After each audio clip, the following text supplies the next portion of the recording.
Bonjour, monsieur.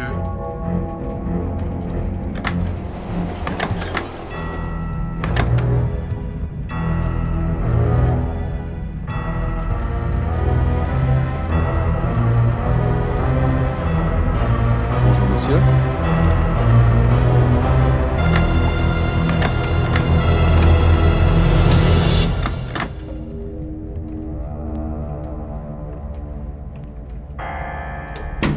I am disappointed. I would have gladly let you keep this gold. If only you had seen fit to bring me the other. It would have saved us so much time. Maybe. What is it you want, Mr. Whitney? Tyler Whitney is dead. I want to know who killed him and why. You are on your way to Jerusalem, are you not? How did you know that? Knowledge is more precious than gold and rarer than rubies.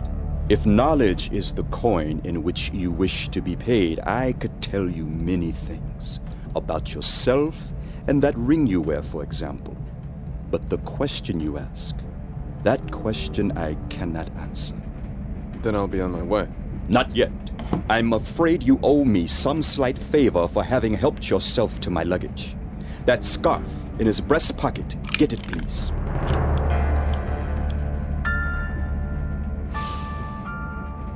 Yes. Thank you, Mr. Kampf. I shall keep it as a souvenir until our next encounter.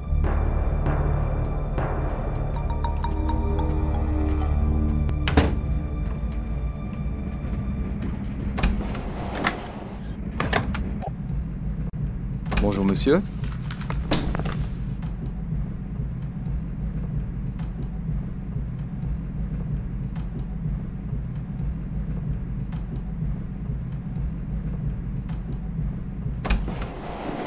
Bonjour, monsieur.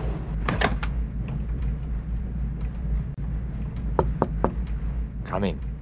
It's good you're here. We have many plans to make. Your plans are your business. I want to talk about Tyler. I want to know who you think killed him. Sit down. Let's have a drink. I will tell you. When we left Paris, I feel there was something wrong with the Tyler. To me, he says nothing, but he was like a frightened man. Always looking over his shoulder. That's not like Tyler. I thought there was something wrong in his letter. I tell you, he was afraid of something. There was a shadow on him. When I look into his eyes, they're the eyes of death. There were marks on his face. 3 lines, like a knife. It was none of my men. I love Tyler like he was my brother. If I find out who killed him, I will tear him apart in my own hands. Drink. It's a little early in the day for that. I'll see you later, Miloš. Why don't you come in? You'll be able to hear better. Извините. Pardon me.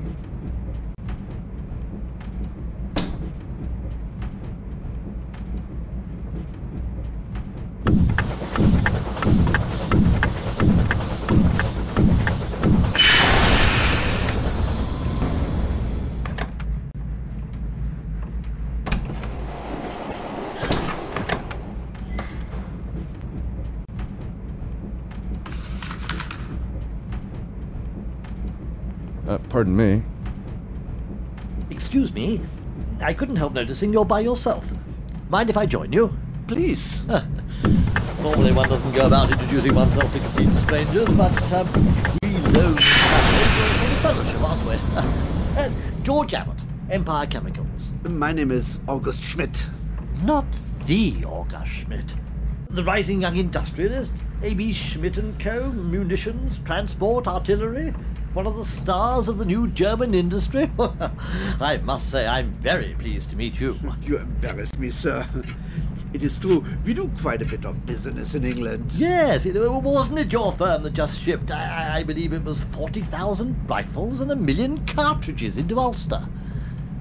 No, that was not us. Oh, well, I must be thinking of a different German firm. One of your competitors, perhaps. Whoever it is, they must be feeling rather disappointed. It doesn't look like we're in for a civil war after all. Not this week, anyway. Oh, these troubles in Ireland. It is unfortunate. Yes, it's awful. But really, sir, I must congratulate you. The recent industrial growth in Germany, most impressive. Really? Oh, yes. Our English businessmen could stand to learn a few things from entrepreneurs like yourself. All this political posturing aside, I really feel we're witnessing the birth of a new Europe, where business is the true international language. And the Orient Express, really quite remarkable if you stop to think about it. Here we are, we've just crossed from Germany into Austria, and not so much as a customs check to let you know we've crossed the border. Now that's the new Europe. Another year or two and frontiers will be a mere formality, a relic of the past. We'll be able to travel from England to Germany as easily as going from one end of London to the other. You would not believe sometimes the troubles I have to explain to my people. I need to keep up with what is happening abroad, to act quickly when the opportunity presents. Oh, I assure you, half the time, Home Office thinks I'm just travelling on a lark. Old-fashioned attitude, of course. Yeah, still I do find myself sometimes quite tired in the evening. My father had a small factory. He never left his little town. He was perhaps not much of a businessman, but in the end of the day, he would sleep in his own bed, and he would be at peace. I sometimes wonder if we have really gained so much. I couldn't help noticing you with Miss Wolfe at lunch. You made quite a striking pair. May I ask if you've known her long? Long?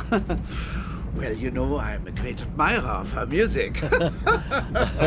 Aren't we all? But you seem to have a special connection with her. Am I wrong? Come on, you can speak freely. We're all gentlemen here. In that case, I will admit that traveling has its compensations. Oh. You can trust me, I won't breathe a word. Soul of discretion. By the way, what do you make of this Austro-Hungarian ultimatum? It looks like a rather nasty business. The note is harsh, but I believe necessary. These Balkan regions have always needed a strong hand to bring stability. Stability, yes. That's just where we must stand together. Of course, we all have our little differences, but I can't help feeling that at some fundamental level, the goals of England and Germany are not so very far apart. I'm glad to hear you say it. But do tell me, I'd be quite fascinated to know, how did you begin your career? Well, it's really a very simple story.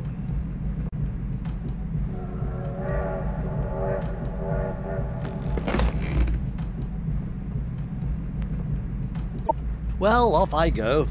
Are you getting off in Vienna? This was my intention, but my plans have changed. I have decided to remain on the train until Budapest. Ah, taking advantage of an unexpected business opportunity, are we? Act quickly and all that? It wouldn't be the violin business now by any chance, would it? This is something that I will discuss over dinner tonight. A special dinner with wine and champagne. It is possible that I will take some music lessons when I'm in Budapest. Perhaps I'll meet you on the return trip and you can tell me all about it. Maybe by then I will be able to play for you. I've most pardon me. enjoyed our little chat. Good evening, sir. Good evening.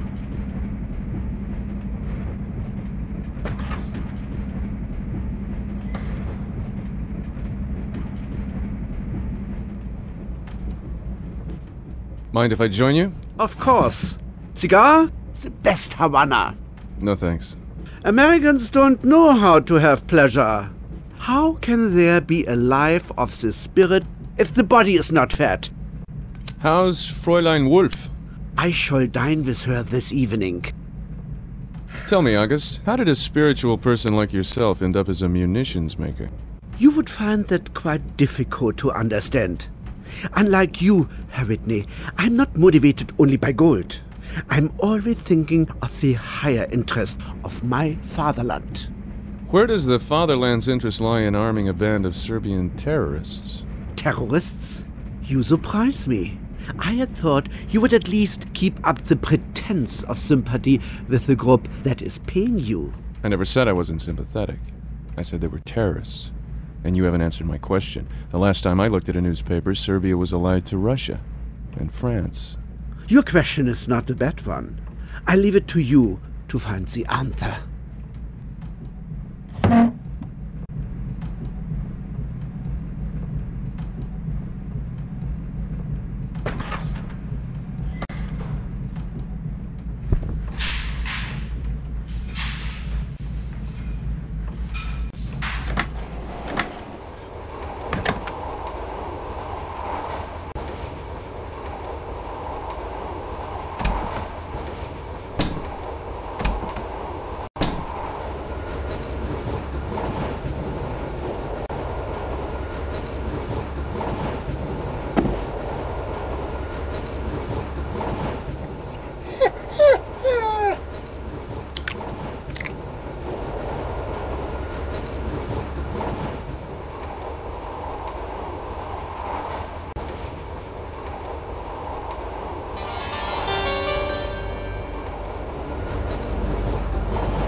believe you have my key. Could I have it back, please?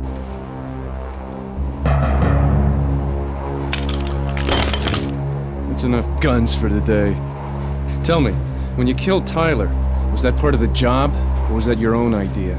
I don't know what you mean. You don't know you work for the Austrian secret police? Or you don't know you killed Tyler? But I didn't kill him. They sent you to break up Tyler's arms deal. You killed him and you stole the gold egg he was carrying. I didn't. It wasn't me. I've never killed anyone. I swear it. I'd met Tyler Whitney once in New York. I recognized him at the station. Once we were moving, I came and knocked. The door was open, so I let myself in. And there was blood all over. The egg! It was sitting on the table by the window. I took it, but I didn't kill him. The first time I saw you, calling yourself Tyler Whitney, I thought you killed him. Anna, look out!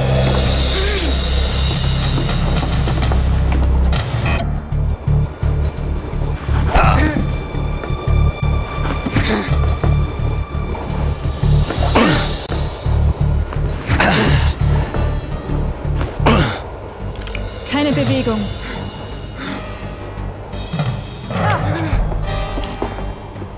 Let her go.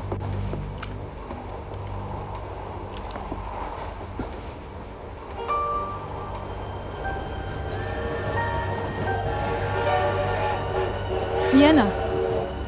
I have to go now.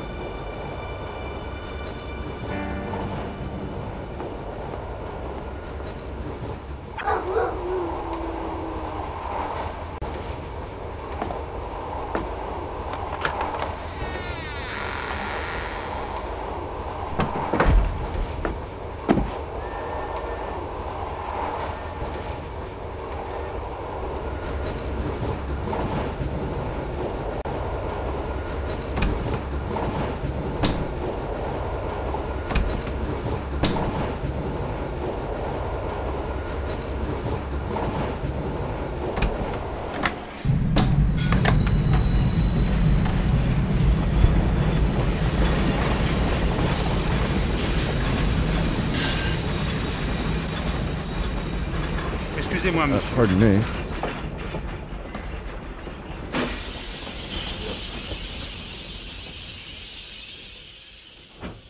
Excusez-moi, monsieur.